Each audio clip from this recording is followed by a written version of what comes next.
your mother. It's time for another episode of Birds with Friends. Just a trio of feathery brethren weathering any season to see the Eagles eat teams like Scrammy's top with cheese. It's Philadelphia. Bo, Sheil, and Zach kicking it cooler than breathing until Zach runs off with his valet keys. He's a real nuanced goose. Pull up a branch, get loose. It's time for some juice on some Birds with Friends. The early bird gets the worm, but prefers getting turned like a turn on some Birds with Friends. Bo, Sheil, and Zach coming at you with stats and things, flapping their wings on. This Tuesday meeting after they win by 36.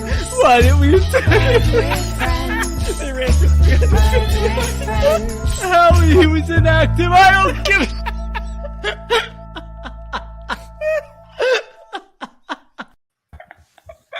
And welcome to Birds with Friends. Day evening, Thanksgiving Eve. We've got a super-sized double edition of Birds with Friends coming your way. We've got a lot to get to. We will have the Squall 22 review of the Eagles' win over the New Orleans Saints. We will have Crow Thine Enemy about the New York Football Giants, and we know that nobody covers that team better than Zach Berman himself. We've got Swooper Soarcasting, a match that has tightened up as we head down the stretch. Everybody within 1 week of each other will have the Crystal Bald Eagle.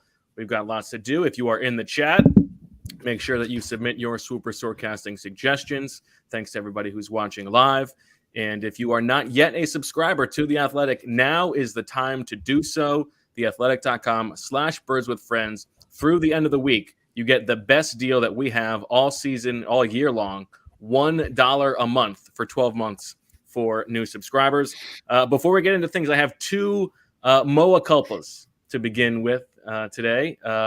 Last episode, I feel like the post-game pod, I left a few things on the table that I wanted to address. Number one, the most egregious omission of all, a bad job by me not recognizing the official college football team of Birds with Friends, your Ivy League champions, the Princeton football Tigers, after a dominating win, 33-13, over the lowly Penn football team, those rotten scoundrels. A specific shout out to three players in particular. The one player who I believe will be squarely on the New York Giants radar, and that is wide receiver Dylan Classy, who finished as an honorable mention. Number Michael 6. worked out with him this summer too. There you go. Coincidence again? Kenny Pickett? I don't know. I think not.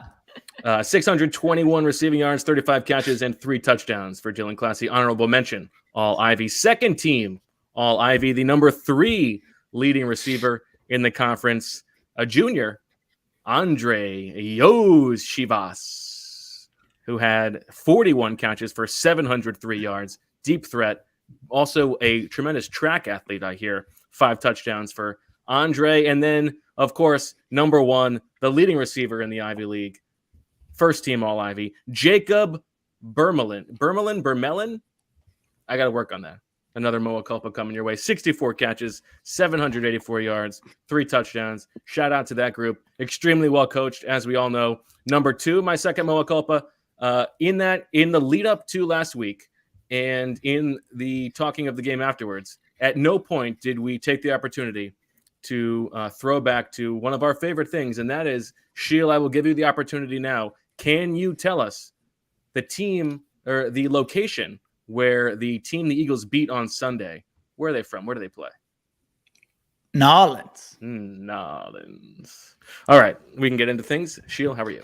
Congratulations to Coach Flynn and the Princeton Tigers. Well-deserved. Good Moa Culpa by you. Fantastic season. Best group of wide receivers, best coach group of wide receivers I've seen at any level. And you know me, I'm a senior national writer. I've been scouting high school, college, NFL, you name it. And, no mental mistakes, no Emmys, they say. They played with a spirit. They played with a passion. They weren't afraid to do the little things. So absolutely. I mean, 3 receivers in the top 6 in the conference. Unbelievable. How much better can you get? congratulations to them. To you, Bo, there probably should be more Moa culpas. I've got a little list here. We'll get to that later. My notes from the post-game pod there. My sources tell me Zach did stay awake, so that is good. We're trending in the right direction as we approach Thanksgiving weekend. And then the Philadelphia Eagles. I mean, there is some juice around this team. There is some excitement as you meet with your family, friends this weekend. The Eagles will be a topic of conversation. I went through the all 22 of the offense last night. I went through the all 22 of the defense this morning. I don't recognize this team. I don't know where this team was the first 5 or 6 weeks of the season. You never see a transformation like this in terms of how you want to play, what you want to do, what you're going to put on film. I mean, totally different from what we saw earlier in the season. So we will get to that. Let me know in the chat if you're having an adult beverage. I was kind of on the fence. I didn't know. Do I get something? Do I not get something? It's the Wednesday before Thanksgiving, kind of a festive mood. I turned in my picks column early. So if you feel like I should, once these two bozos start talking about inconsequential, transactions or roster moves or whatever, I can head out for, maybe grab something for a few minutes. Well, you know that the Eagles have turned things around because what you start to see is all the national people coming out of the woodwork this Are they week. coming? Are they showing up? Oh, well, no, not here, but you're seeing pieces on the Ringer from a Solak. Okay. You're seeing clips of Jason Kelsey all over the place as predicted by me in real time. You're seeing all these things. Oh, this Eagles team is interesting. Everybody's writing about the Eagles. Very interesting. And of course, you as a senior national writer would descend at just the right time. And we also know that your profile as a senior national writer growing a little bit, continues to grow. Was that for me? Yeah, was I supposed to respond to that? First question, because I really want to put the Bills in a parlay. Do you trust the Bills to bounce back this week? Because I feel like I do. I read a great piece in the Athletic today by Sheil Kapadia about how this Buffalo thing isn't nearly as dire as it seems. That's awesome. That was sent to us. I hadn't heard it yet, but listen, anyone who pumps me up is a friend of mine. So, I mean, that is an open invitation for Killer Cow to come in with his own Simmons impression over the top there. Yeah, Killer Cow does a fantastic job with that. Well deserved. That was a good piece. And I have to shout out loyal listener Ethan because he DM'd me the exact time code, everything. Thank you, Ethan. Very good. And he loves the a loyal listener of Birds with Friends or of the BS? Or the Bill Simmons podcast, yeah. Now, if there are national writers descending to work on, if they're doing it remotely. We had a Kim Jones in the house today. You guys can't know, but if they're TV reporter, if there are writers who you feel like are swooping in about to do something, I mean, I would expect a courtesy text like, She'll watch it back. You're supposed to go get something. This is your market. Are you really going to get crushed in your own market? I mean, the wheels are spinning for me. I texted you guys with a little idea I thought might be good. Maybe we work on collaboratively, or if you're busy, I do myself. So don't worry. We're not going to bow down to any other site in terms of Eagles coverage. I think everybody knows that. Although I believe our Eagles coverage as it stands is comprehensive. Yeah, exactly. Very good. And it's going to stay that way. And we have some good stuff coming up this week. So make sure you check it out. You can take advantage of our Black Friday deal on The Athletic. Zach's got a banger that's scheduled for Friday. I wouldn't phrase it look forward to it. But we have some good pieces coming up. Well, now, as we know, and Marissa, I'm teeing you up here for the second thing. Zach is obviously he's the Don of the Eagles beat, right? He's on top of his P's and Q's. The Don. He knows what's going on. He's the president of the association. But that he relishes an opportunity anytime he gets one to be quizzed on something. And there was a moment during today's press conference that I didn't get to see Zach's face, but I knew that inside he was lighting up. It was like all the bells and whistles on a game show were going off because this was his moment. He was given a toucan U essentially mid press conference by Nick Sirianni, and boy, did he take advantage. Nick Saban had an awesome message. Was that last year? 2 years ago. 2 years ago of when people are telling you how good you are, what that is. You guys can look that up. But So not the best audio, but he's talking about Nick Saban. Zach asked him about his message for this week, and he references a Nick Saban thing, and Zach just jumps in the middle of the press conference. You mean the rat poison? He's like, yeah, that's it. The rat poison. So Zach okay. is all over it. He's the man who knows it all. All right. I don't know about that, but that's a worthwhile message for this team right now because they are getting a lot of credit. I would say deserved credit. I think that the rat poison. I'm not saying everyone should read their clippings, but or take rat poison, or take rat poison. But I do feel strongly that when things aren't going well, they're going to get a lot of blame. And so when things are going well, they deserve credit, and that's across the board, right? That's the players. It starts with the players. I think the coaching staff's doing a really good job. I think Howie Roseman, he's had a few good weeks here. Devontae Smith looks like a good player. So I think across the board, from where this organization appeared to be, well, I know Bo's going to laugh when I say this because this is an expression that I've used often during the past few days when they boarded the flight from Las Vegas to now. It's a transformation. Sheil put it well. The team you're watching now does not even resemble the team that we watched in October. So credit to them because they deserve it right now. All right. Well, we will get into all that. But before we do that, it is time now to send things over to the Stone Cold Newsman for the latest news and notes from the NovaCare complex.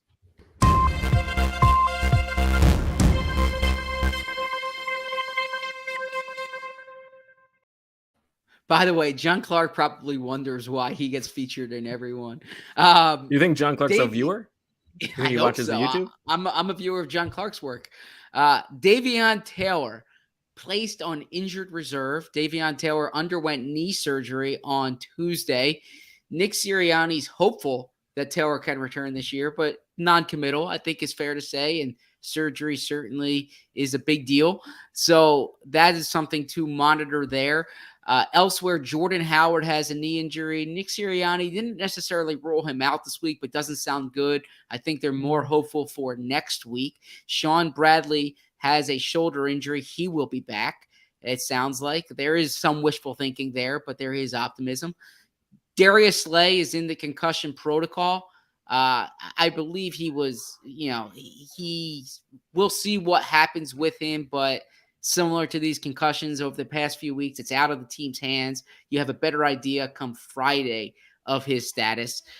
Brandon Brooks, no update on Brandon Brooks yet, which is somewhat interesting considering he was injured in week 2. We are in week 12 right now, we're in week 12 right now, and he has not yet returned to practice. So certainly we will keep you abreast on that situation. At practice today, in terms of the injuries, really the big one to monitor there, like we said, Jordan Howard, Darius Slay, Josh Sweat's on there with a knee injury. He would have been a limited participant. Of course, they're having walkthroughs they're having a walkthrough today, not a full practice. And then the last thing I will say is that the Eagles made a minor transaction, although it's not minor to the person who's involved in the transaction.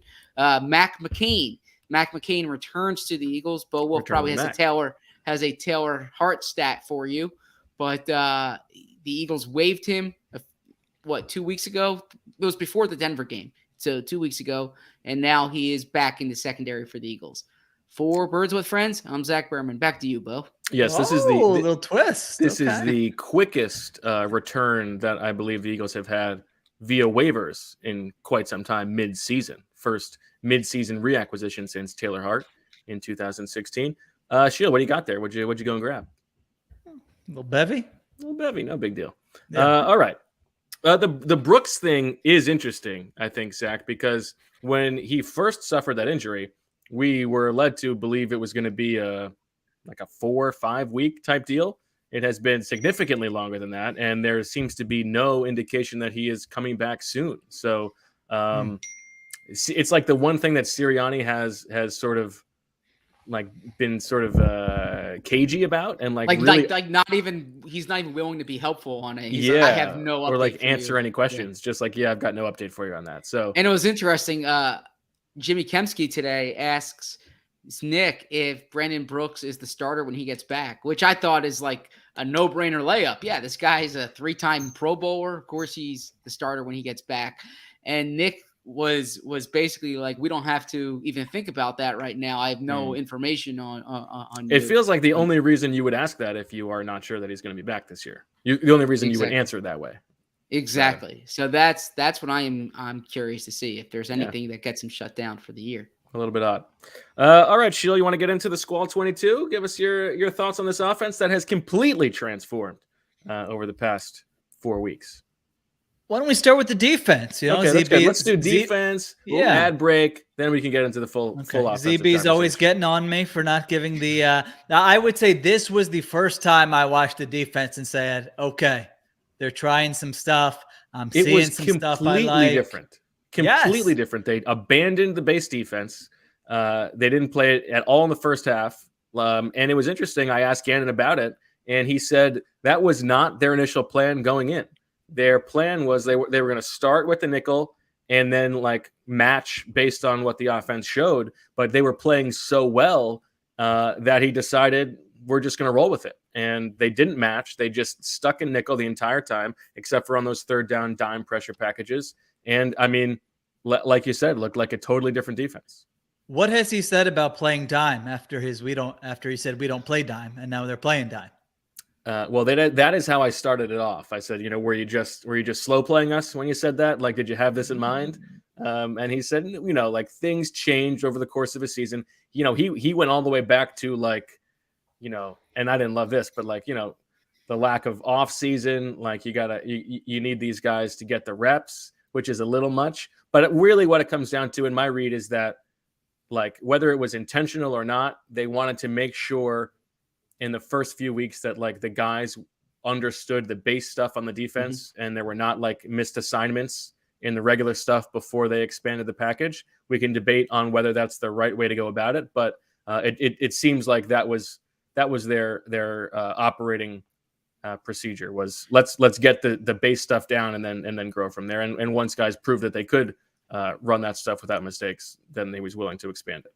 Yeah, real quick before Sheil gives the breakdown of the defense, to follow up on what Bo said, for as much as we emphasize the differences between Gannon and Schwartz, and we kept mentioning throughout training camp how they're showing these varied looks and they could adjust game to game. One thing they have in common is that Gannon very much believes in like the guys playing fast, not overcomplicating things during the game. That was the root of his answer to Bo, was that they wanted to get down what they needed to get done first.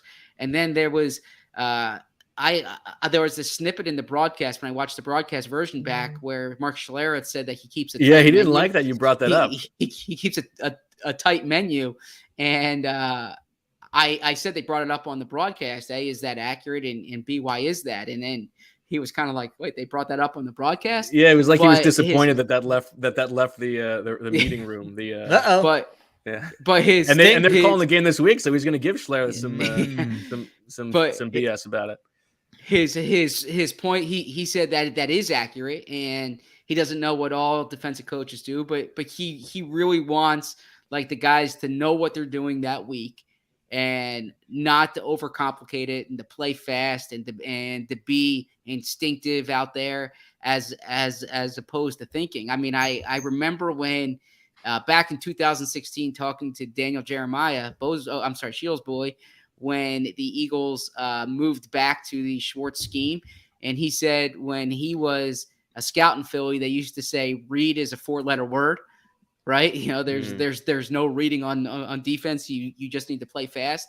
And that seems to be the attitude sometimes that they want to foster is play fast. Well, the other thing he has in common with Schwartz is that he can really filibuster an answer. I mean, he can go on and on and on and answering a question. But I mean, that's a fine answer for him. It's also like we should be skeptical of, like, we didn't play man because this is garbanzo beans. I don't buy any of it. If anything, the move to play simple to me is you would play more man coverage. Exactly. I mean, you could grab 11 any 6 NFL defensive backs, and you have to get ready to play a game in 20 minutes. it would be either basic zone where you're spot dropping, which I guess they did do, or you're just saying, hey, play man. We've got some guys just, all right, well, you can play 2-man, you can play cover 1, whatever you want to do, but that's the most simplest form of defense. And it's not like they're reinventing the wheel. I mean, so to me, I think there's this discussion going on right now. When I did my Flex WIP hit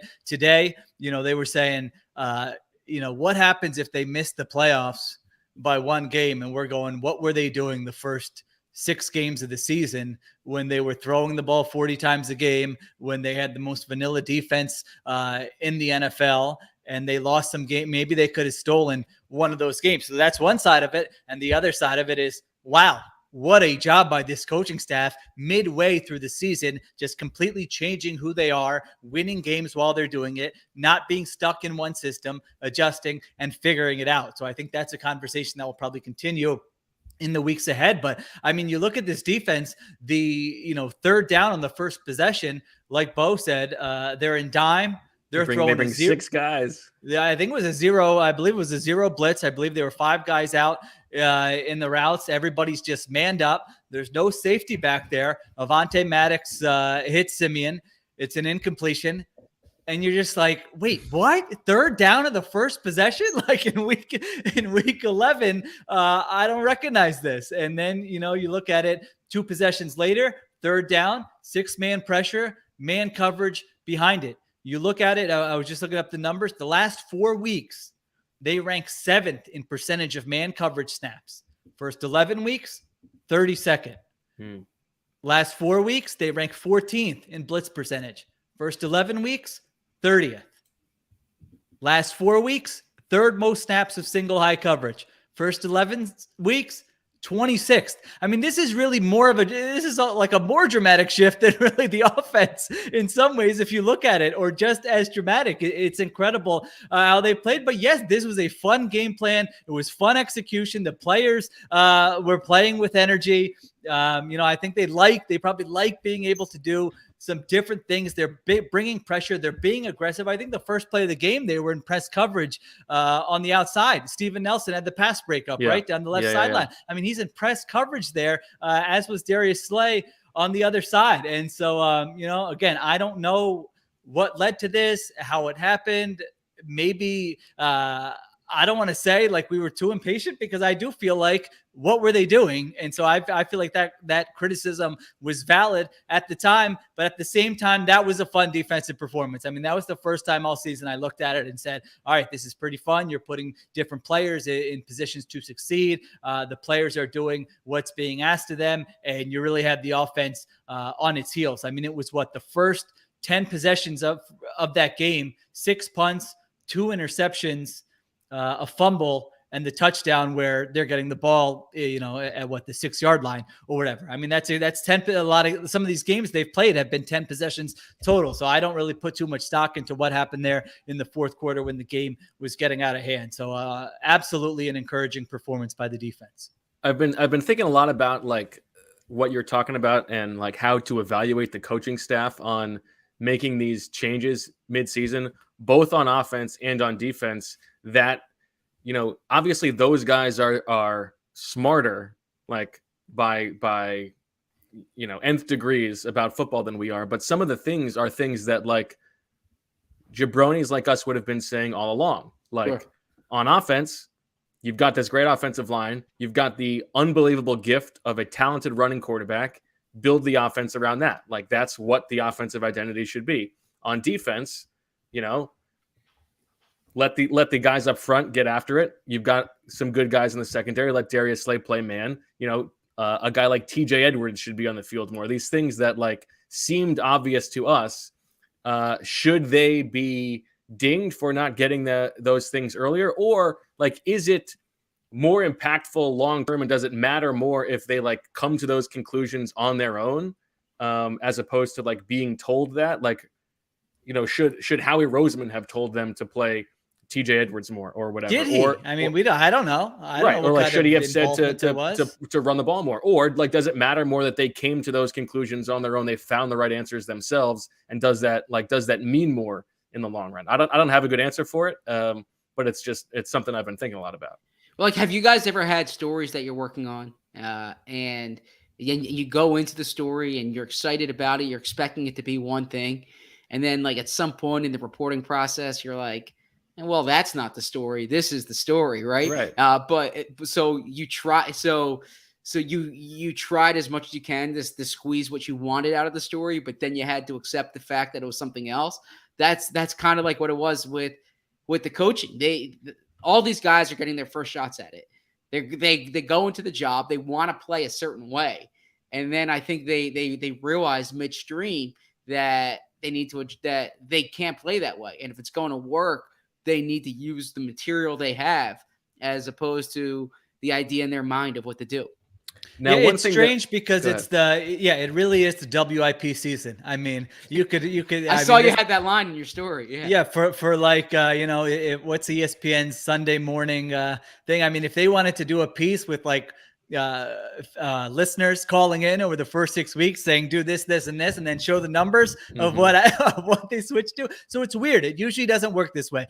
Like you said, Bo, it's usually, we come on here, I've spitted a million terrible takes of, hey, they should be doing this, this, and this to fix their issues. And those are the wrong answers. And those are not what they should be doing. Those wouldn't solve anything. This was like the one time where as far back as April and May, it seemed relatively obvious, specifically on offense. Defense can get trickier, but specifically on offense, how you would have your best chance to succeed with your given personnel. That's not like, me gassing anybody up. That's like, all right, anybody who's kind of followed this and you just said, hey, what do you think? Here's who the quarterback is. Here's who the personnel is. Do you think they should have a little bit of this in their offense, or do you think they should be throwing it 40 times a game and handing it off 2 times a game? Well, no, that probably would not be a recipe for success. And so I think that's what makes this specific instance so weird. And the second guessing, it's like, well, this really wasn't second guessing for a lot of people in the chat or listening. It's kind of like, when you're having conversations with friends about your new coaching staff and how are they going to play this year with this personnel, you were probably saying the things they're doing now. That didn't mean it was always going to succeed. It doesn't mean they would have been in first place in the NFC East, anything like that. It's just sort of a strange way that they got to where they're at. And I also would say, there is, as people try to answer this question, like why it took so long, there is the sort of conspiracy theory that like the way they played over the first 6 games was like handed on down high from Jeffrey Lurie because he wants to have a passing offense. Like, I don't think I think that is sort of ridiculous. Even though we've written about like the heavy influence that he has on decision-making, he's not like going down and telling them how to play. And they're like, the idea that he might be displeased with the way they're playing now because they're running the ball so much, I am sure that he's over the moon with the success. Of the offense. I agree with that. They're like they're the second best offense in football over the past 4 weeks. He believes, as most people do, because it's true, that the best way to have an efficient offense is by passing the ball. But if you can have a great efficient offense by running the ball, that's the goal, is to have a really good efficient offense. That's what matters. Yes, I think the bet. Yeah, you're absolutely right. I agree with all of that. I think he would be happy. They're winning games and they have an efficient offense. That's what he wants. I mean, I think the thing that he gets frustrated with and is true is pretty much the worst thing you can do is run the ball a lot when you're not good at running the ball, and specifically when you're good at passing the ball. I mean, that is the dumbest thing you can do as an offensive coach, is that, hey, we've got a great quarterback or we've got a really efficient passing game. I mean, really, with the Chargers last year, and we're going to run the ball into the middle of the line of scrimmage on 1st and 2nd down, and we're going to have our quarterback bail us out on 3rd down. I mean, that's not the situation here. He sees what they have, and if you're really good at running the ball, you could have a pretty good offense being run heavy. The Cleveland Browns last year, the Baltimore Ravens, the Tennessee Titans. I mean, these are all offenses that have been top 10. And if you look at the graph on are they run heavy or not, yeah, they've been pretty run heavy. They're going to be towards the bottom of the league. The best thing to have is the great passing offense with the great quarterback. But as we've discussed, you can't just, I'm trying to think of what neighborhood Zach would say, right? You can't just go down to Port Richmond and get Patrick Mahomes, right? So you have to go with. Zach's nodding because he loves that. I didn't think Zach liked that. Great. No, I thought it was going to be a bigger reaction. What neighborhood should I have gone with there? No, Port Richmond works. Richmond works. Right. Yeah, that's a good one. All right. I'm getting texts here. I need to say hello to to Reed and Sloan. They're watching for the first time. And Tell them we want them on. Yeah, Reed and Sloan, come That's on, okay. guys. That's Happy okay. Thanksgiving. Come into Dad's room and sorry to interrupt you, Sheil. I Wow, apologize for all the please. quarterback. Much better than what I had to say. So anyway, yeah, I don't know if I have a lot more Tell to him add. to go down to Port Richmond, find a quarterback.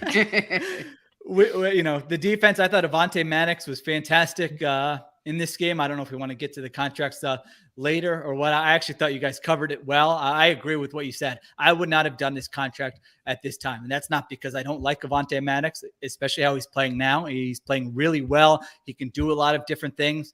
To me, slot corner, when I do the top 100 or top 50 free agents every year, those are the guys that you're just like, shoot, there's like, 6 of these guys that you can probably get. The Dolphins got Justin Coleman for $2 million a year. There was Brian Poole. I mean, you're getting him for under $5 million a year. And so Cam Sutton, Mike Hilton, like these are guys that are available pretty much every cycle and they get paid a certain amount. And so if you would have told me you're getting Maddox at a discount now, if you would have said, hey, you're getting him at $4 or $5 million, I would have said, okay, I can get that.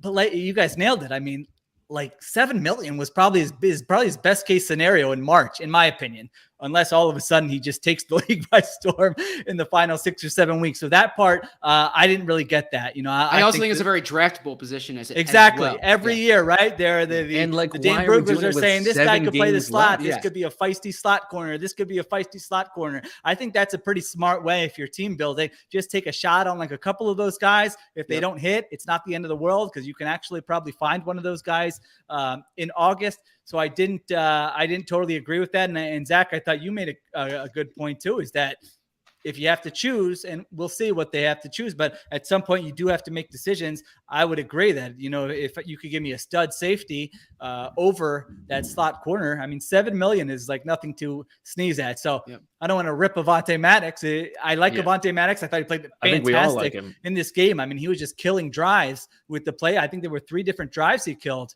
on third down, 1 with the QB hit, 2 with kind of his coverage and pass breakups. But that's not a deal that I would have been aggressive to do at this time. And why? And I don't believe that this is a deal you couldn't have just gotten when the season was over. Let's wait and see if he makes it through the season healthy. I don't know. It seemed like there was no rush. Anyway, all right. Anything else on the defense, Sheil, or should we head to break? Well, overall, they're 13th in EPA per drive. They're 24th in success rate. They're 18th in DVOA. So they're moving in the right direction. And we'll see. You're going to get some terrible offenses here coming up. Can you just continue to beat up on these bad quarterbacks week after week? You're probably going to have a clunker in there. 2 clunkers. I don't know if you can afford 2 clunkers the rest of the way. And so we'll see how consistent they're able to be, how they're going to play with this group. But I was definitely encouraged by that performance on Sunday, even though obviously it's not a great opponent, but still, to play the way they played was very impressive. All right. Well, Sheil, you've got one type of drink in your hand, and if the night goes a certain way, you might need a different type of drink in your hand desperately when you wake up in the morning. This speaks to me. Sometimes the product, the ad copy speaks to me. This is one of those. Are you the kind of person who falls asleep already thinking about the next morning's coffee? Yes, that is 100% me.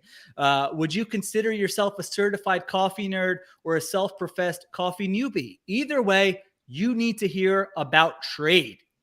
Does your at-home coffee just not live up to your expectations? Maybe you're getting something at the grocery store, or, you go to like Target and you pick something up, but it's really not doing it for you. Trade can change that. We get almost everything delivered to us these days. Why should coffee be any different? Look, I even brought a prop. That's how much I believe in this product. They gave me some Alma coffee here. I had this morning. I went online. I filled out what I like. I like a nice I don't think I've gotten this. A dark, you haven't? Oh, you got to sign up. Yeah. Dark, strong, bold writer. cup. Yeah. This might've been for only senior national writers. Sorry, Bo. I'll make you a cup if you come over. I like dark. I like bold. I don't put any of that milk or creamer or sugar nonsense in there. Give me a nice big cup of black coffee. That's what they gave me. Trade's goal is to make every cup of coffee your best ever. It comes right in the mail like it has for me a couple times. The journey to your perfect cup starts with taking their coffee quiz. Do you use a French press, an automatic drip? We have an espresso machine here, Flex. That's what I filled out there. So they give you coffee that is going to brew well in that espresso machine, maybe like a cold brew. You fill out all these questions, and then they customize the coffee to your taste. Trade will match you to coffees you'll love from 400 plus craft coffees, and will send you a freshly roasted bag as often as you'd like. Trade guarantees you'll love your first match. On the off chance you don't, that's not going to happen. They'll replace it with a different bag for free. Give feedback as you sip. As your preferences evolve, your coffee matches will too. You can feel good about each cup since Trade partners with 55 plus small US-based roasters who are committed to ethical and sustainable sourcing. Longtime listeners know I will appreciate that. I see you big coffee companies. We don't appreciate you. We want the little guys in here. So for our listeners right now, Trade is offering $20 off your first 3 bags at checkout. What a deal. To get yours, go to drinktrade.com/BWF and use promo code BWF. Take the quiz to start your journey to the perfect cup. That's drinktrade.com/BWF, promo code BWF for $20 off your first 3 bags. And this holiday season, give the coffee lover in your life the gift of better coffee too with their own personalized gift coffee subscription from Trade. Enjoy. A road trip, a new couch, a savings account, an extension for your nickel corner. If you could save on your student loans, what would you do with that extra money? Ernest, as we all know, an Osprey Award winner, was voted best student loan refinancing overall by NerdWallet. Ernest has some of the lowest rates, flexible payments, and an in-house team ready to help. With Ernest, you could change your interest rate, get a lower monthly payment, and you never pay fees, not even late fees. By refinancing, you can reduce your loan term, save money, or combine multiple loans into a simple monthly payment. And if you have questions, you can even talk to a real live human at Ernest for help. When you pay less interest, you can put that money towards your goals. With Ernest, it only takes 2 minutes to see what your new rate could be, and there's no credit impact. And right now, Ernest is offering our listeners a $100 cash bonus. Refinance your student loan debt at earnest.com/birds. Not available in all states. Once again, you can get a $100 cash bonus when you visit earnest.com/birds to refinance your student loan.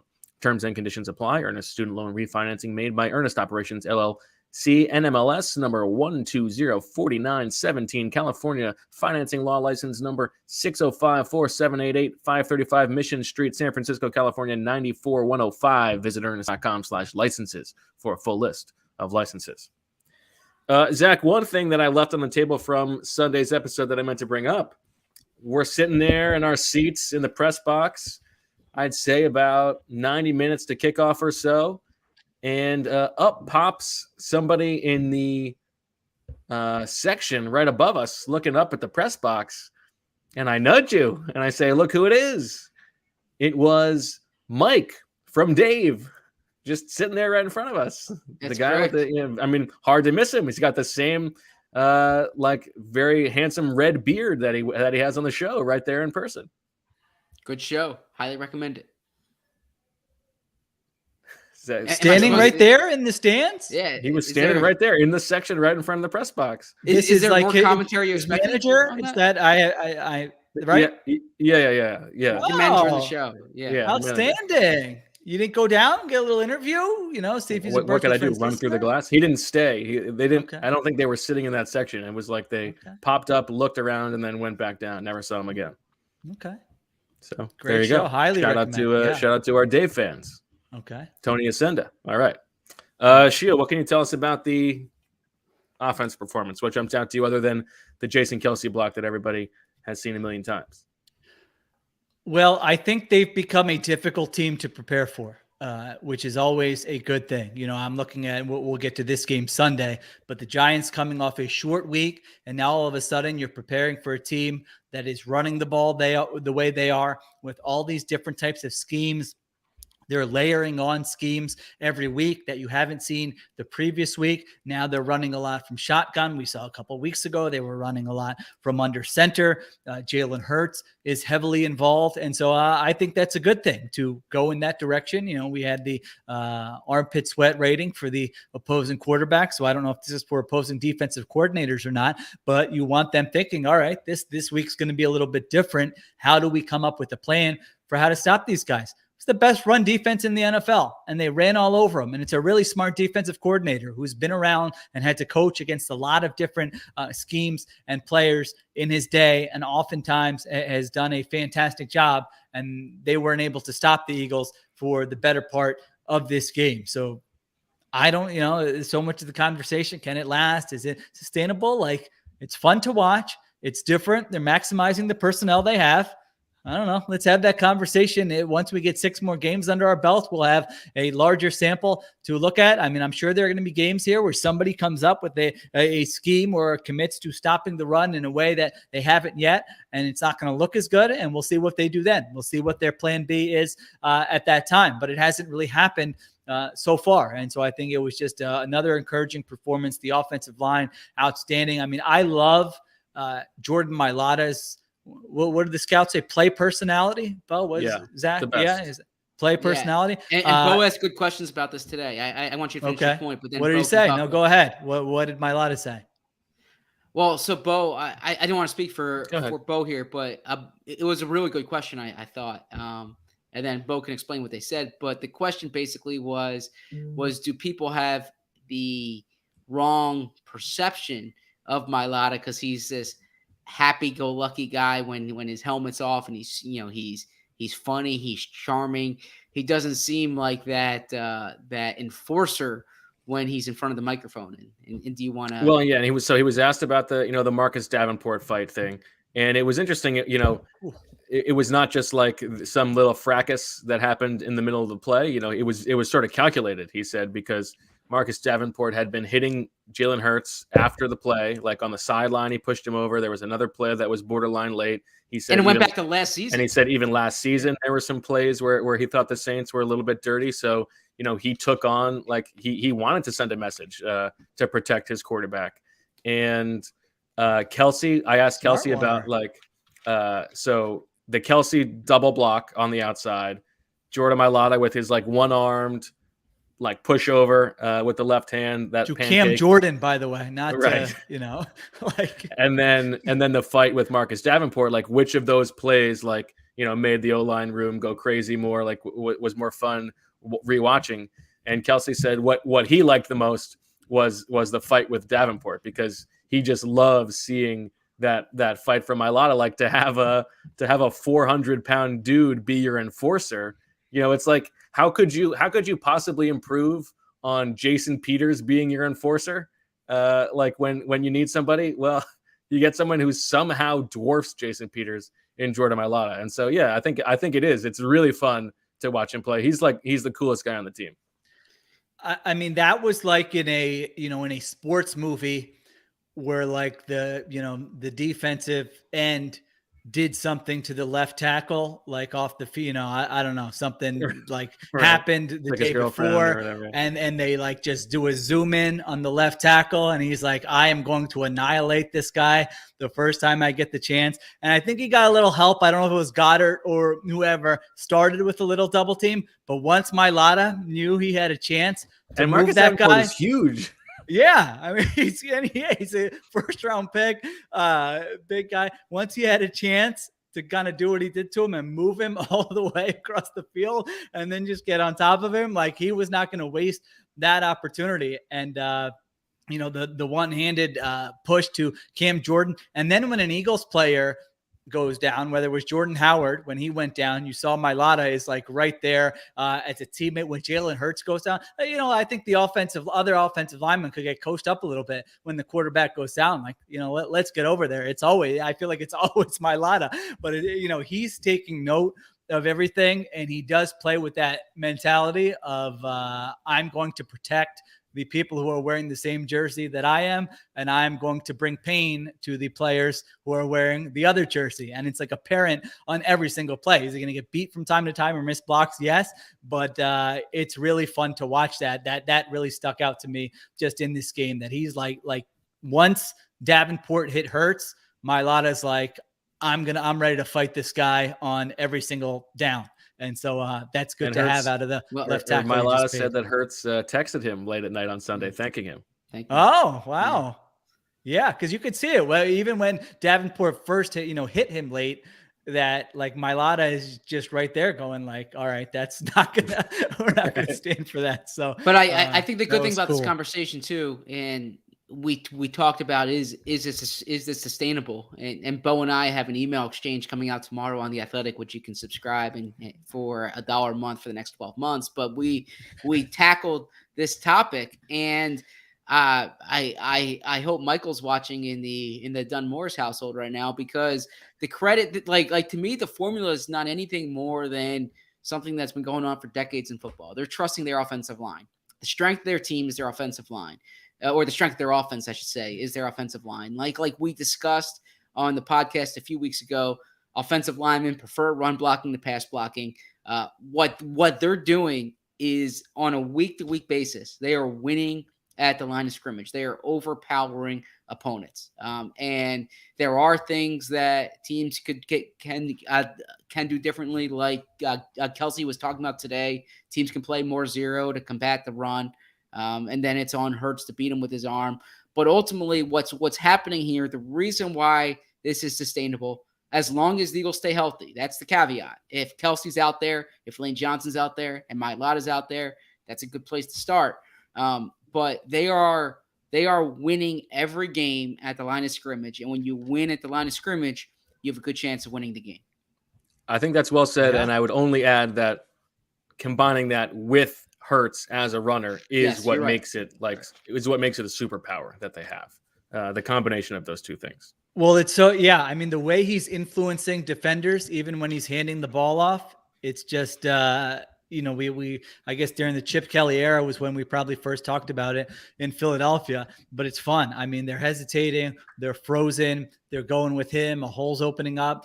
We've seen, this has been a trend like over the last probably 8-9 years in the NFL, is that it's not easy to have a quarterback who can run and stay healthy and is good at it and can do all the other stuff. But when you do, your run game is almost always going to be good. I mean, I don't know that there's an example of you not having a top 5 efficient rushing offense when you have a quarterback who is at a certain level, who can be a big part of it. One, I think, but I just want to chime in on that, because I think running quarterbacks have evolved over, let's say, the past decade, in that, like Michael Vick, the big question with Michael Vick is like, does he slide, for instance, right? Running quarterbacks used to be just scrambling around trying to find space. Right. Quarterbacks now, because of the way offenses have changed, they're almost like running backs. And what I mean by that is Jalen Hurts doesn't get hit the way running quarterbacks did in the past. It's not like he's taking all these hits. He's very smart and strategic even. And it's almost like watching LaShawn McCoy in terms of when he gets down, when he gets out of bounds, what hits he's taking. So I do think, because he's been in these offenses that have emphasized the run over the years, he's almost like a running back playing quarterback when he has the ball in his hands. Yeah, I think last week was the first time he probably took some hits, but I mean, he's sort of I don't know. I don't watch it. And like you said, when you used to watch Vic or some other quarterbacks, should be like, oh, every time. And a lot of times, like you mentioned, if that's a scramble or not kind of a designed run, it can be a little bit different. And I remember always having the argument, if doing the research on Vic and how many times did he get injured when he was in the pocket compared to when he was running. So it's something to keep an eye on. It's something he has to continue to be good at and decide when he's going to lower his shoulder, when he's going to juke, when he's just going to go down, that kind of thing. But I would say overall it's been positive. The last thing I wanted to say on the offense is just, I think it's sort of, I don't know if misnomer is the right word, but like, because they're playing this way does not mean that it's not an explosive offense. I was looking up some of the numbers, and even if you look at this game, I think like 4 of their first 5 drives, they had an explosive play on. And if you look at it for the season, they're 7th league wide in plays of 20 plus yards. So it may not be happening traditionally, but they're getting a lot of run. They're getting runs. I think they lead the end. They're tied for first in the NFL with runs for 20 plus yards. You combine that with the passing game, which is not conservative, which has these designed sort of shot plays on first down off play action, pushing the ball downfield. It's not like a total just, hey, move the chains type of offense. It's not like that week 1 offense.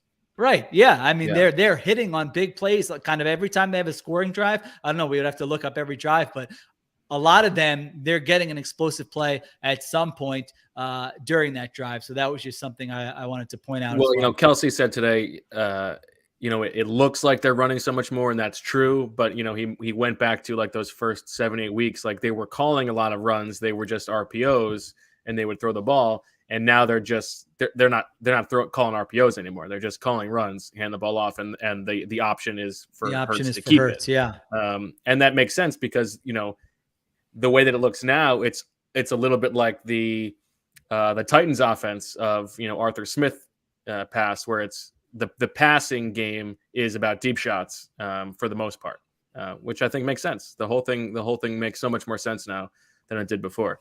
I guess we can pivot from there to the Curling enemy. We don't have to spend too much time on the Giants. I know we talk so much about the Saints. It's a short week. We're recording only a few days after they played on Monday Night Football. So how could we be expected to talk too much about the Giants? But you talk about like the adjustments that could be made in this game. The Giants come in 30th in run DVOA defense. So like you feel like they almost have to do something different. They can't just line up and play. And, the expectation as we've talked about is that now teams are going to, because the Eagles were able to line up and play, straight up against the number 1 run defense and totally blow them off the ball, that we're going to start seeing have your boxes. And Steichen said the same thing.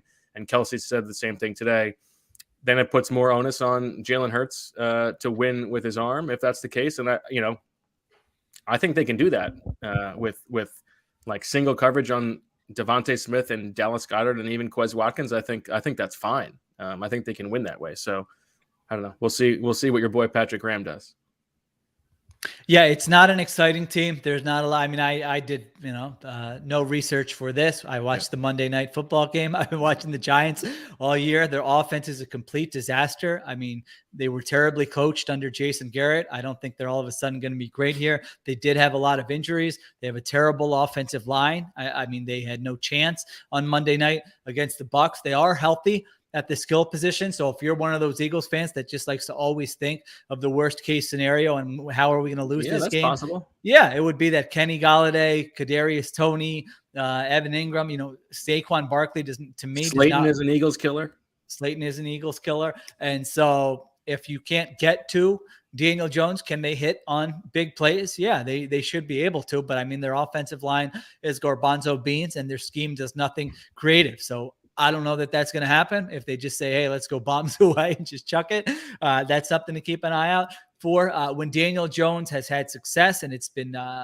few and far between this year, but he is a talented runner when he doesn't fumble. I mean, he can keep the ball on his own read and pick up 30, 40 yards. He's had a lot of big runs in his NFL career. So that's something to kind of account for, but it's been a bad offense. It's been a lifeless team. They went out, they made all these moves in free agency, Kenny Golladay, Adoree Jackson. They screw up the entire Leonard Williams situation to the point where they're paying him an unbelievable amount. And so they've got like little, they've got talented players in little pockets. They don't have a great team. People thought their defense might take a step up this year. It has not. They've got some big boys up front in Leonard Williams and Dexter Lawrence. So I think that might be the test for the Eagles offensive line and run game is how do you deal with kind of two powerful defensive tackles like that. Azeez Ojulari, who I think BWF was a fan of during draft time. He was my second round pick in the shadow draft. He's a good player. He's a talented player. I think he's played well. The rest of their edge rush is really garbanzo beans. They don't have much at linebacker. James Bradbury hasn't been as good as he was last year. On paper, you look at their defensive backs and say, hey, they've got some talented players here, but it just hasn't all come together for them. Joe Judge, game management, awful. I mean, really, you think about it and you say, all right, special teams coach. He doesn't have to call offensive plays. He doesn't have to call defensive plays. Well, all right, you better be, your guy's boy, John Harbaugh level with your game management. And he's like the opposite. I mean, if you watch that game Monday night, their final drive of the first half just made absolutely no sense what they were doing, to the point where Peyton Manning and Eli Manning, 3 or 4 times in that game were just flummoxed at the Giants in-game decision-making. So, could the Eagles lose this game? Yeah, they're 3.5-point favorites, so it's not like 60% or something. Yeah, they're not at the level where they're just going to go in and dominate every team by 20 points. But this has not been a good football team all season.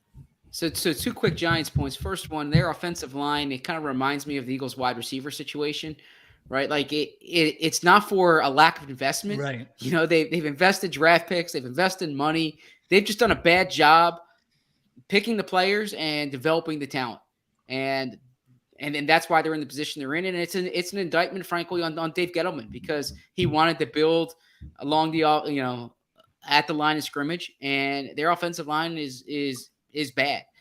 That's Mollies, right? Yeah, exactly. Yep. 62.7% is the Eagles' chance of winning this game. There you go.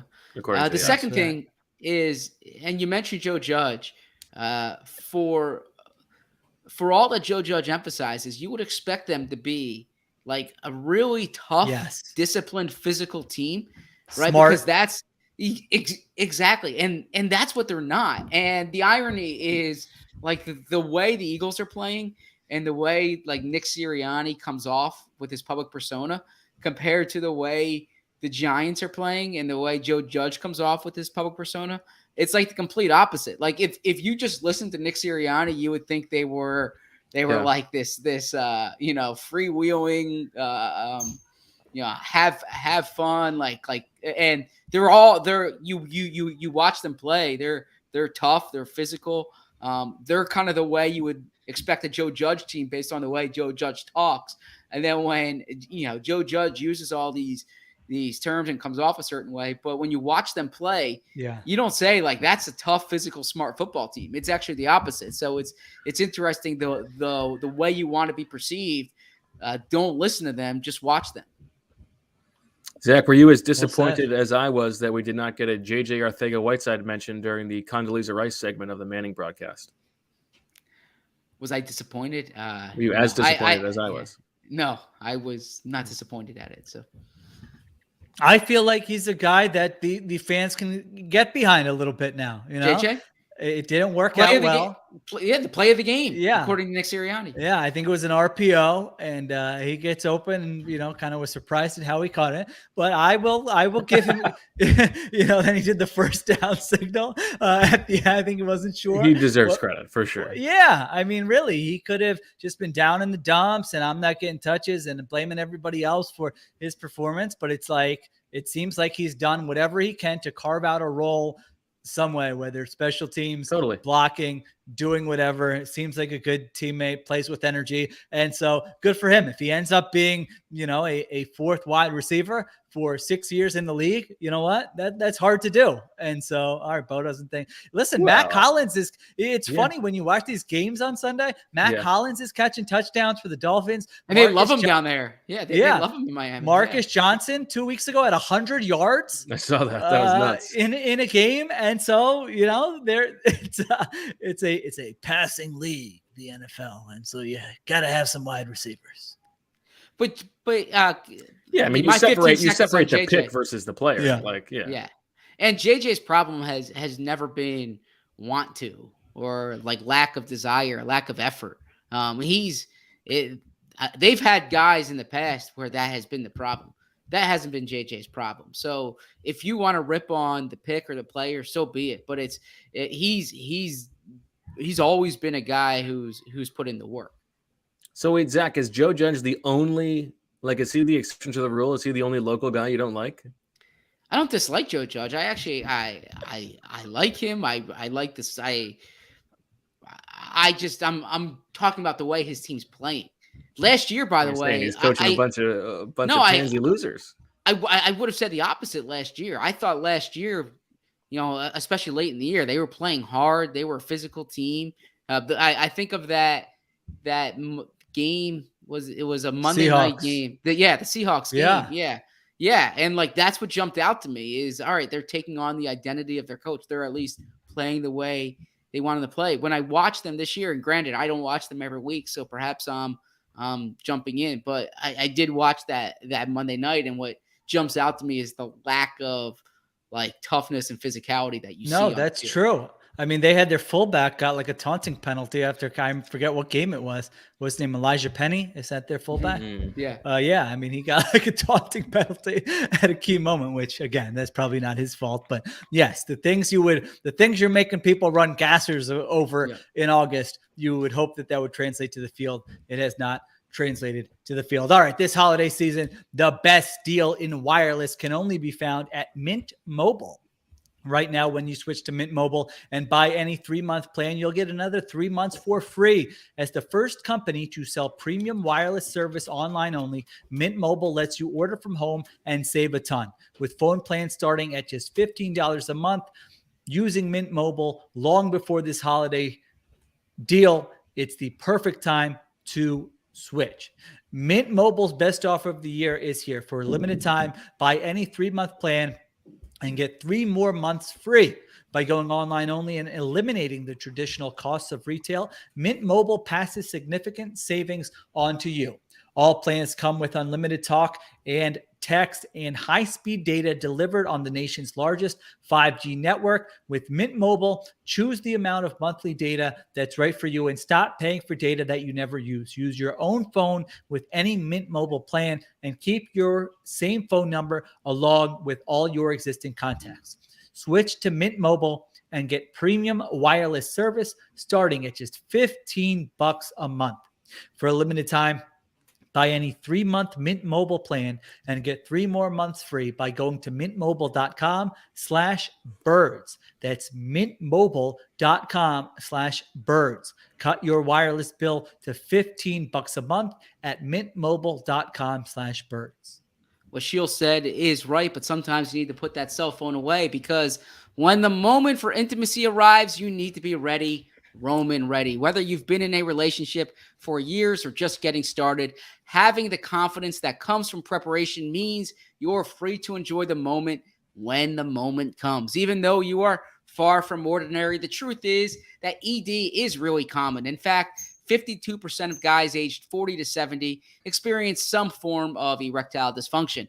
Go to GetRoman.com/BWF now to speak to a U.S. licensed healthcare professional about erectile dysfunction and get $15 off your first month of treatment. The benefits of ED treatment can help you reconnect with your partner and rediscover the joy of sex. Roman Ready is confidence personified. It's the self-assurance that comes from knowing you've prepared yourself for the moment when intimacy arrives. Roman's system is completely confidential and totally discreet. No big logos or labels on the packages. With Roman, you can get a free online evaluation and ongoing care for erectile dysfunction, all from the comfort and privacy of your home. The whole process, it's straightforward, convenient, and discreet. Getting started is simple. Just go to GetRoman.com/BWF and complete an online visit. Take care of your ED without leaving your home. Complete an online visit today to connect with a U.S. licensed healthcare professional and take care of it. Go to GetRoman.com/BWF today. And if you're prescribed, get $15 off your first month of ED treatment. Make sure you're ready to have confidence and control this fall. Roman Ready. All right. We move into the main event. Swooper Soarcasting is here. It is a tight game. Sheil 4 1/3. Zach and I 3 1/3. Zach, As always, has the most turkeys heading into this week's bidding process. He has. Oh, I didn't send 39. Marissa mine. I was guess just should do that. messaging you. Yeah. Oh, do you need an extra couple minutes? Should we vamp? Well, Should we here, stall? let me get my complaints from last show out there. You can respond, and I'll send Marissa mine while you respond. How's Okay, that fair sound? enough. First of all, Marissa and Zach giving Bo credit for his honesty. I mean, he had already won. That's the reason he was so honest about it. You think if Yeah, that was the tie-breaking thing that he would have come How out dare you. and said that, geez, I think I didn't clarify this one. Yeah, I shouldn't get credit for that. I mean, that was the only reason he did that. So How give me a dare break. you. I mean, unbelievable. Bo, just now, I know Zach had the coffee. Zach's trying to talk. You're talking about your fantasy team. You're talking about Ben Roethlisberger. Zach sells a story for you. You sell a story of his as a joke from 2019. I mean, come on, be a teammate here a little bit. What was going on? You're too distracted for the post-game pod. Z-Burn brought the energy, had the caffeine. I feel like you didn't reciprocate it there. Okay, you're taking notes there. I'm waiting so you can have your time to do the Swooper Soarcasting because you don't respect the show enough to do it beforehand. Well, I know that's right. Tim Tebow and Mark Sanchez are your examples of these quarterbacks that the whole team rallies around and really likes. Come on, you could do better than that. Let me see here. Yeah, I mean, starting out with the Troy thing. Come on, this team has some juice. You Exactly. the Troy thing Yes. in minute 75 and end the show with that when the sickos are still listening. Go ahead. Zach, you just got to shut remember how the Troy thing started. Zach, you just got to shut that down. Okay. Remember, it doesn't matter what he asks. You have something to say. I'd be like Jalen Hurts. Yeah. Yeah. It's like me. Just answer the question you want to answer. Yeah. WIP, they asked me a question about does, yeah. how Josh Sweat performed. Think of how Josh Sweat performed. The story here is how this defense has totally changed for his son. And then you go off. You always say what you want to say. You don't let the questioner, the host, dictate what the topic's going to be. You know what you do is you go, that's an interesting question because, and then you go into whatever. Yeah, I'm totally a jerk about it. Yeah, I don't think you need to have much nuance there. And I disagree. I think I disagree with you with the whole people getting mad about if the season ended today, Zach. I've seen people in comments or will tweet, they'll get mad about this.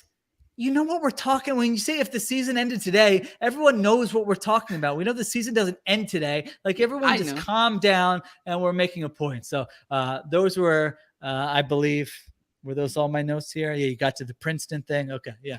All right. So I remember actually on the season ended today, and this is a shout out to Marissa. I remember an interview with Derek Jeter. That's why it's a shout out to Marissa. She love him. And she's a Kim big Derek Jones. Jeter fan. Yes, and Jeter was saying like the thing that bothered him in coverage was on pace for, because he was saying anyone can be on pace for something in game 30, basically, right? The challenge is doing it over a 162 game season, and that's why like the season ended today. I get what Sheil's saying, but so much of teams' identities are how do you play in December? How do you play late in the season? And so, I mean, there are a lot of times, frankly, that the team Sheil covered in Seattle or the team Sheil covered in Philadelphia, it looked different on Thanksgiving than it did on Christmas. Yeah, but we're not. No one's talking about those things as if the season is over. It's like if the season ended today, this is where they are. Like this, they're a half game back, and it's not understand. Like There's. I think the on pace for thing is fair. I think it's different. I mean, settle down, Jeter. Everybody understands that. Yeah, if we can mean. get to it, we should agree as a society that once you're through a certain percentage, then you can use the on pace for stats. I would agree. I disagree. I think it's great. I think a guy hits 3 home runs on opening day. I think it's great to say he's on pace for 500 home runs. Yeah, but if we say like 50%, I think once you get through 50% of a season, if you want to give me an on pace for, give me an on pace for. I don't have a problem with that. All right. If I can hop 2 more. I'm gonna hop out and back in really on that quick. whole Marissa, digression? what do you got? Marissa, I actually have a trivia out. question for Zach, but he has to hop off. No. My video's out of sync, so you can fire the question away. I'll answer it, and then I'll hop out and hop back in. Okay. I sent this to Bo the other day. I saw this on Twitter. Okay. A wild stat for South Carolina. The Gamecocks have won 8 games since the start of last season. That's how we got to Troy. No, this was not. No, but their opening. Yeah. Yeah. Of those 8 wins, 4 of the coaches of those teams have been fired. Who were the 4? Who've been fired since last season? Well, Dan Mullen, Ed Orgeron. Those would be 2. The Troy coach. I guess he doesn't count yet because he's still technically coaching, so he is not on that list. Okay. So of the game, South Carolina has won. Okay. Oh, I'm sorry. Oh, the games Yes. they've won. Okay, sorry about that. So they've won 8 games, and of those 8 wins, 4 of the coaches of those teams have been fired. Well, I wouldn't have gotten Troy, but Bo teased Troy. So Troy, Florida's Dan, and Troy's Chip Lindsey, right? Yep. Florida You love a Chip. is Dan Mullen. Then the other games that they've won, have they? I'm ready, by the way. I'm sorry, I don't have. Okay, we could postpone this. Keep thinking But now, about Zach, it. do you need a minute to reboot? I do need I need 30 seconds. Bo I'm just can going to jump respond. off and jump back on. Sheil will probably answer I have the end nothing of to this respond question to. because Sheil knows the rest of the answer, right? What's your Sheil? Thanksgiving setup for tomorrow, Sheil? What was the are you asking me what I'm eating or what my plans are? Wait, both. Well, I would say 2 things. As a vegetarian, I'm finished answering for the rest of my life at this point. I don't need to know. You don't need to give me like what does a vegetarian eat on things. Yeah. But yeah, go ahead. Yeah. If you know a vegetarian, do not ask them that question and don't pull one of these. Oh, you're vegetarian? So like, how do you get your protein? What do you do for protein? There's other options for protein. Okay. I get enough protein. He's a bean I'm man. fine with protein. I go to the doctor. They don't tell me I need more protein. So those are the 2 things I'm done with. I decided at this, but this is like one of those things I thought of like literally 2 days ago. I'm like, I need to get this take out there on Birds with Friends. But are you having like a family meal? That's a really My parents are coming over. Yes. nice. Who's That's doing it. the cooking? Yeah. You helping out at all is basically what I'm asking. No. My wife is doing some cooking. We've got an auntie who we're in Wallingford who we're picking up some stuff from. And then we were, so. Oh, she's doing the cooking, but not part of the party. You've outsourced some of the meal to her. No, she has this. Yeah, she runs this like thing where if you are like if you're an Indian who needs like a lunch or something, or you want to pick up some meals, you don't have time to cook, you just hop over to her house, park in the driveway. She does the cooking. And it makes you pay her a little bit, and then what a deal! You get your food. Yeah, it's great. That's great. There's always an auntie or an uncle available. I'll tell you that much. I like that. No matter where you are. Okay. All right. Zach, are you ready? Are you all hooked up? All set. Yep. All right. All so right. how Once many again, turkeys do I have? You've got 37. Zach's got 39. I've got 27. Oh, all right. All right. So we do have some similar ones, but they're different. So we're gonna roll with them because Sheil didn't really give me a lot of time to adjust. So they are different. You've Talk got about like 30 disrespect. seconds here. The Come only on. person here who matters is Marissa, and you're just Usually throwing I do send unbelievable it to you disrespect. earlier in the show. I apologize. Yeah. Still during the show, but during the show. usually we have the pre-recorded ad breaks, and we didn't have enough time for that True. today, so threw us off. But it's okay; they are different, so just keep that in mind. There are some similarities and things, but all right, we will start with because this was such a hit last week. A punt lands in the field of play, non-muff, and does not result in a touchback. Does this make sense? This was mine. Does it? Basically, it's just a punt lands, but it doesn't go into the end zone. So Or it maybe could the be a guy short does the punt to fake fair catch. It lands behind him, Right. but it's down or at it's the a 5. good punt that lands at the 5 and doesn't go in the end zone. Okay. Or So it's it's a bit downed? of a shank that. Yeah. Yeah. It's not the first One. time it touches. 3. Yeah. Okay. Does You got a blocked punt? Is that count here? No, I would. Yeah. I should clarify that doesn't count because that's What about a it's grazed? touching a What about a hand grazed? first. Okay, all right. It has to not. It has to go untouched, Clean beyond Okay. the line of scrimmage. Yeah. All right. I bid 4. 1. I mean, I always sorry, want to you're root for the 4? punt one. Yeah. 5, 6. Ooh. 7, Do I 8. hear? I really hope Sloan and Reed are still watching for this part. This You're is the a most new- dynamic part of the podcast. Gosh, I was I want to teach thinking them about budget management. a so Swooper Soarcasting improvement. What if for everyone you just had to send in your bid to Marie? Like you get Ooh. one bid, Blind and you bid. send it into Marie. Yeah, a blind silent bid. auction, yeah. Yeah, I think we'll think about that. All right, so what did Zach bid? Not as good Eight. radio, I'd imagine. 8. Yeah. Gosh, Zach, settle I feel like this down. happens. I feel like this happens with relative With frequency. regular- Yeah, I Regularity? kind of feel like that too. 9. Yeah. All right, you convinced me. 9. All right, you can have it. All right. Man, I Off really to want a- this too, but I mean, Oh. 10 for this? Oh, you're still in it. I'm gonna let you have it for 9. Okay. Hot one off the start. Okay. Devontae Smith tops 100 receiving yards. Against the team that wanted to draft him, right? The Eagles jumped the Giants. I'll go 2. 3. 4. 5. 6. The first pained look of the night from Zach. Do I hear 7, Zach? We're both. We're both. 7.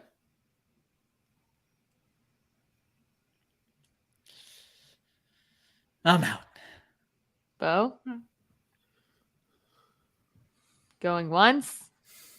Going twice. Sold to Z-Berm for 7. All right. Okay. Joe Judge loses a challenge. 2. 3. 4. Such a fun one to root for. That's a good one. 4. No, I'm not going to go more on that. Zach? I don't believe this happens with like relative frequency. So I am not gonna. I don't think this is smart money here. Oh, shot it. Famous Bo. last I like words. it. Sold to 4 Bo turkeys. for 4. Take that all day long. I should have bid just to bid Bo up. How high would you have gone on that one? Would you have gone 6? I would have gone 30. maybe 27. I got 27 turkeys. Would have gone all in. All right. Jalen Hurts has fewer rushing yards than Daniel Jones. 1. Wait, Marissa, did you say you're combining ones that are similar or no? Wow, Just Sheil, asking. game strategy It's here. the first random. time. The first time Sheil has ever considered what his turkeys, what his Listen, bids are. just coming. a random question. You know, sometimes they pop into your head. What are you at, 1? Because I'm at 1. technically this is different, 2. Sheil, than your submission. Is it? Yeah. What is yours? Daniel Jones. has Oh, you're more? right. You're right. Sorry, I forgot what I said. All right. 2.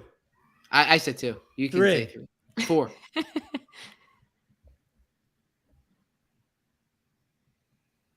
Going once. 5. Ooh. He had that big run last year. Remember that one? Yeah, tripped on his own feet. 6. I'm out. All right. Darius Slay has a turnover, forced fumble, or fumble recovery. 1. Mind you, Slay's in the concussion protocol for those who weren't listening at the top of the show. But we'll see if he's back this week. 2. Was that a direct shot at Sheil for those of you who were not listening at the top of the Yeah, show? thank you, Zach. 3. This was not one of Shield's submissions, though.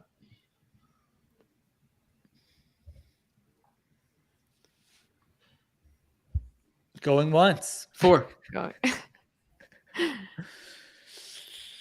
Do I hear 5? He's been on a heater recently. Yeah, no, I'm not going 5. I'll take it at 4. Is Bo out? Bo? I'm out. Bo, that was yours, right? No, that was No, mine. it was not. Oh. Yeah. Oh, And- wow, and- Zach, you're throwing yeah. everybody off. Step up, Bo. What are you doing? You got All more right. turkeys than I do. Get your turkeys ready, Bo, because this one has your name written all over it. Mm. The broadcast shows new Giants offensive coordinator Freddie Kitchens or Joe Judge clapping, and then in parentheses, in honor of Jason Garrett. Now, the parentheses does not mean that they had to be clapping in honor of Jason No, Garrett. yes, it's just like yes. that's I was what wondering, are Jason you going to Garrett go is- to the Yeah. Giants availabilities afterwards and say, "Hey Joe, I saw you. I know you guys lost 37-16, but I saw you clapping after that nice special teams play in the second quarter. Was that in honor of Jason Garrett?" That'd be good. more so in honor of his sideline presence. Yeah. All right. So Three. multiple But will Freddie claps, be right? will Freddie be on the sideline or will he be? I'm sure they will show him at some point, but whether he's on the sideline or in the booth, we shall see. 3. One One. clap is not enough, correct? It's your 2 clapping. claps. Is that a Multiple claps. okay? Okay. I don't know. I don't know if Judge is a clapper, but I feel like if they show him, there's a chance he'll be clapping. 3, I already said 3. 4. Damn.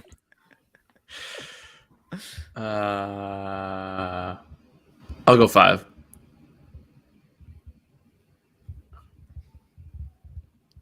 Going once.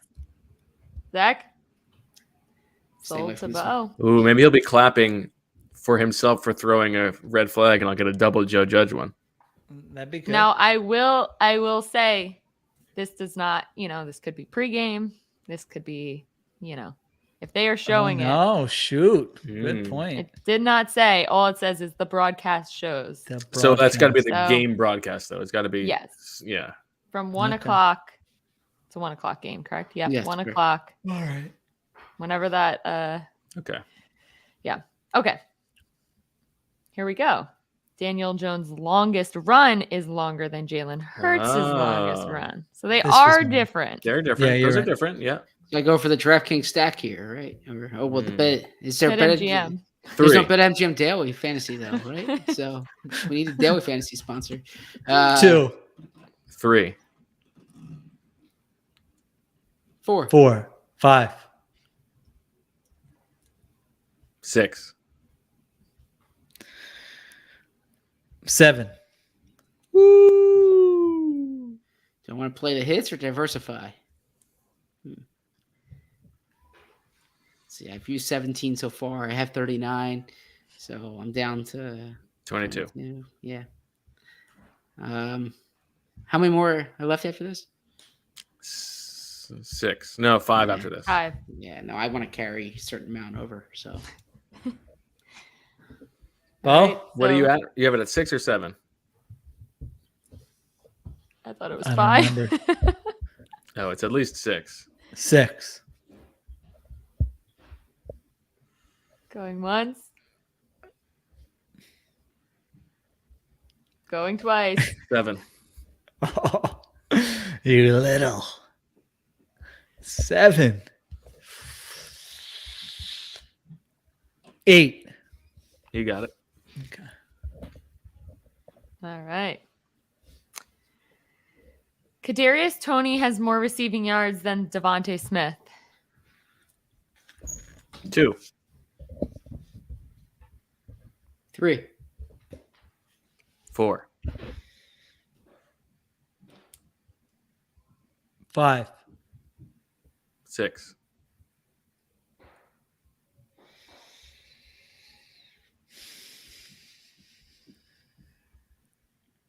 7. Sheil's a big Kadarius Toney guy, as Well, I his writing suggests. Yeah, I did not like Kadarius Toney during the draft process, but Yeah. He's been yeah, fun. he is He's he fun to is a watch. very fun player. I mean, I'm sure they won't do anything creative with him, and he has like issues where he can't get like the right cleat on, or if he does. Yeah, he's kind of a wild card, which is fun. 8. I'm out. I'm out. All right, sold to Bo for 8. Boston Scott tops 75 yards from scrimmage or scores at least 2 touchdowns. 2. Of course, a New York Giants killer. Mm-hmm. 3. 4. 5. 6. Eagles down Jordan Howard. Yep. 7.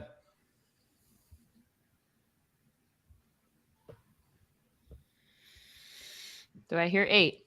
The or is interesting here. Yeah. Okay, 8. Wow. I don't think this is going to happen. I think Miles Sanders is going to have a big role this weekend, but I'm going to cover Has the my Boston bases. Scott Giants narrative reached a crescendo? Is there another level to it, or 9. Ooh, Sheil thinks not? that's a bridge too far. Bo? Going once? Going twice? Sold to Sheil. JJ Arcega-Whiteside has a catch. 1, 2. 3. 4. Ooh.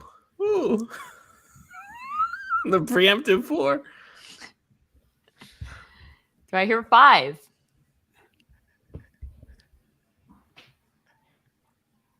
I'm not Going shopping once? this deal. Yeah. Going twice? Well, No. all right. Sold to Sheil. All right. This is an interesting one. This was a chat one. The Eagles have more rushing yards in the first half than the Giants do for the entire game, 3. 4. which I pulled up the stat. The Giants had 66 rushing yards against the Bucks. And the Eagles had 155, I think, in the first half the other day. 5.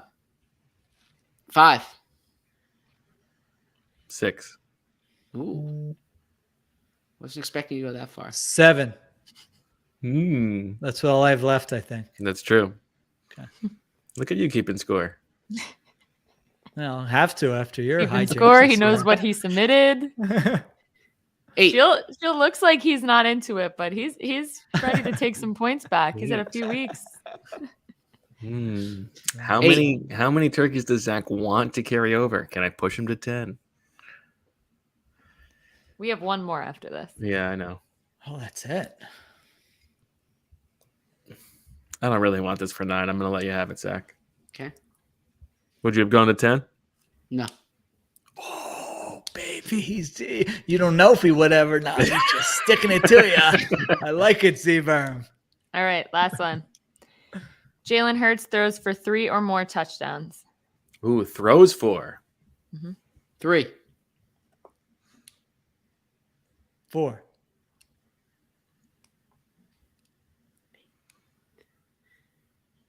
5. 7. 6.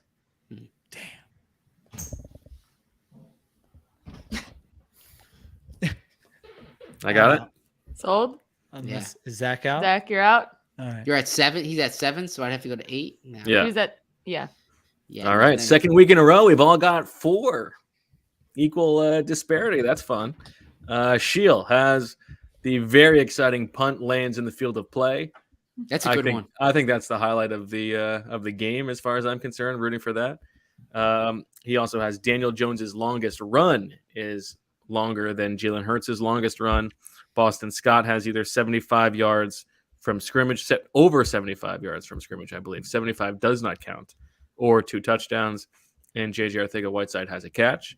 Zach, and Sheil has 7 turkeys to carry over. Zach has Devontae Smith has 100 yards receiving. Daniel Jones has more rushing yards on the game than Jalen Hurts does. Darius Slay has a turnover, an interception, forced fumble, or fumble recovery. And the Eagles have more rushing yards in the first half than the Giants do in the game. I have Joe Judge loses a challenge. Excited about that one. Joe Judge or Freddie Kitchens is seen on the broadcast clapping. Kadarius Toney has more receiving yards than Devontae Smith, and Jalen Hurts has 3 passing touchdowns. I think that's a good slate. I think I don't know. I think maybe Zach wins this week. We'll see. I don't know. I like Zach. I think the punt is really. I can't wait for the punt. Yeah. Well, that happens most games. Does it? I don't know. We'll have to ask All right. Analytics. All right, let's get into the crystal ball eagle and finish this bad boy out. Wish everybody a happy Thanksgiving. I can go first. I like the Eagles in this game. Debating how big I like the Eagles in this game. I do think they're going to cover. I think they have a huge advantage with their offensive line versus the Giants' defensive line and vice versa. I think they're better coached. I think that Giants team is sort of in shambles right now with their season having gone sideways. I don't know that the change in play caller is going to help them that much for this week. I think it's hard to prepare for the Eagles on a short week, specifically their offense, but now even their defense, now that they've changed things up. So I think the Eagles are going to win comfortably. I'm going to go Eagles 30, Giants 20 for this game. Ooh. So I agree with everything Sheil said there. And I like the matchup. I like the situation. I like this game for the Eagles. I like them to cover. The over-under in this is, 46? I don't have it in front of me. Is that what it is? Nor do I. I can look it So up. I think 46, but the Eagles have won by double digits in most games this year that they've won. I am calling for another double-digit win here. I am going Eagles 30, Giants 17. It's interesting. The Eagles have not. I mean, the Panthers game was different, but we talked about their margin of victory, 19 points per game. That's the only one possession game they've won. They haven't really, and even that game was like, it flipped so quickly that it was not like they had to go out and win the game necessarily. They haven't had that opportunity yet, or been given that challenge. I feel like that might happen this week. I think about this game like the Eagles are much better than the Giants, but the line doesn't tell us that. You guys are both picking blowouts, so obviously I've got a reverse course here. I think the Eagles are going to win, and I think maybe they will get that, go out and win a tight game. Jalen Hurts gets to go lead a touchdown drive to win a game on the road. I'm going to take the Eagles winning this game. Giants do some interesting things on defense to slow them. Eagles win the game 23-20. Don't cover. Don't cover. 3.5. Okay. Yeah. All right. There you go. But I mean, listen, they win this game. So right now they are at, I believe, Football Outsiders has them at 44% to make the playoffs, which is the fourth best of the wild card teams. They have the Vikings and Niners both as slightly over 50%, and the Saints slight percent, like they're like 45 or 46% over the Eagles. So there you go. There you go. We will be back on Sunday. I do want to say real quick, because this is not to be sentimental here, but this is a time of year for gratitude, and we mentioned that Black Friday deal earlier, but it wasn't lost on me how many of our listeners subscribed, and I see how many people tune in.